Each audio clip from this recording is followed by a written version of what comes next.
आप देख रहे हैं फियर 99। तो चलिए दोस्तों, बढ़ते हैं आज की कहानी की ओर। बहुत पुरानी बात है, यह कोई सन 2000 की। मैंने उस साल शहर के कॉलेज में बीए प्रथम वर्ष में एडमिशन लिया था। उस समय मेरे कस्बे से दो ही रेलगाड़ियां चला करती थी, एक दोपहर में और एक रात में। मैं ज़्यादातर रात वाली रेलगाड़ी से ही आना जाना पसंद करता था। दशहरे की छुट्टियां पड़ी, सारा हॉस्टल लगभग खाली हो चुका था, तो मैंने सोचा मैं अकेला यहाँ रुक कर क्या करूँगा। मैं भी रात की रेलगाड़ी से घर निकल ही जाता हूँ। कॉलेज आने के बाद ये मेरा अकेले पहला सफ़र था, क्योंकि जब मैं पहली बार यहाँ आया था तब पिताजी मेरे साथ आए थे और मैंने भी अपना सामान बांधा। फिर दिन में खाना खाकर सो गया, वो इसलिए कि रात को सफर में जागना पड़ेगा। रात 8 बजे की रेलगाड़ी थी। मेस में खाना खाया और उसके बाद मैं टांगे में बैठा और चल दिया स्टेशन की ओर। प्लेटफॉर्म पहुंचकर टिकट खरीदा और रेलगाड़ी के आने का इंतजार करने लगा। थोड़ी देर बाद रेलगाड़ी भी आ गई। मैं उसमें बैठ गया, क्योंकि मेरा रिजर्वेशन नहीं था, इसलिए मैं जनरल डिब्बे में बैठा था और मुझे एक सीट भी नसीब हो गई बैठने के लिए। बस ऐसे ही ऊँघते ऊँघते करीब रात के 1:30 बजे रेलगाड़ी मेरे कस्बे के प्लेटफॉर्म पर जा खड़ी। मैंने अपना सारा सामान उतारा और चल पड़ा घर की ओर, क्योंकि वहाँ कोई भी रिक्शा न दिख रहा था और न टांगा। एकदम अंधेरा ही अंधेरा। उस समय स्ट्रीट लाइट भी कम ही हुआ करती थी। बस जगह जगह झुंड में कुत्ते भौंक रहे थे। मुझे थोड़ा डर लगा, लेकिन तभी मुझे किसी अनजान शख्स ने पुकारा और पूछा, बेटा रोको, कहाँ तक जा रहे हो?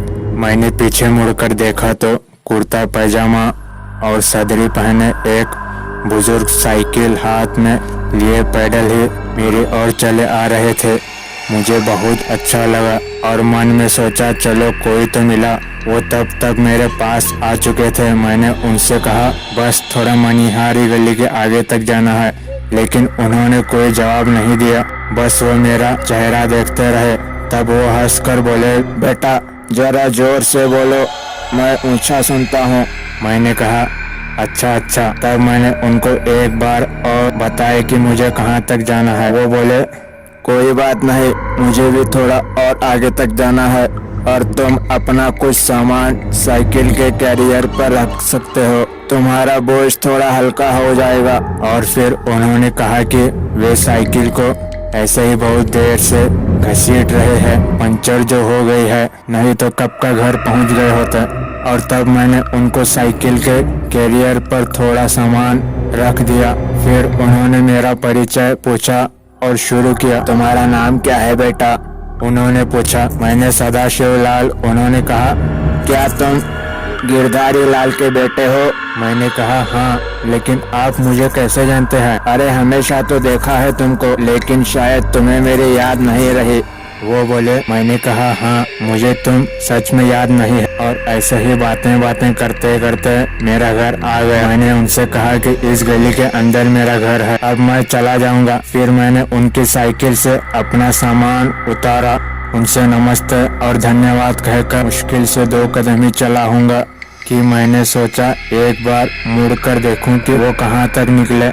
मैं जैसे ही मुड़ा, लेकिन वो वहाँ नहीं थे। मुझे कुछ अजीब सा लगा कि कोई कैसे अचानक से गायब हो सकता है। फिर मैंने सोचा कि हो सकता है उनके पास साइकिल थी तो तेज रफ्तार से उस पर बैठकर निकल गए होंगे, लेकिन ऐसा कैसा हो सकता है? साइकिल तो पंचर थी।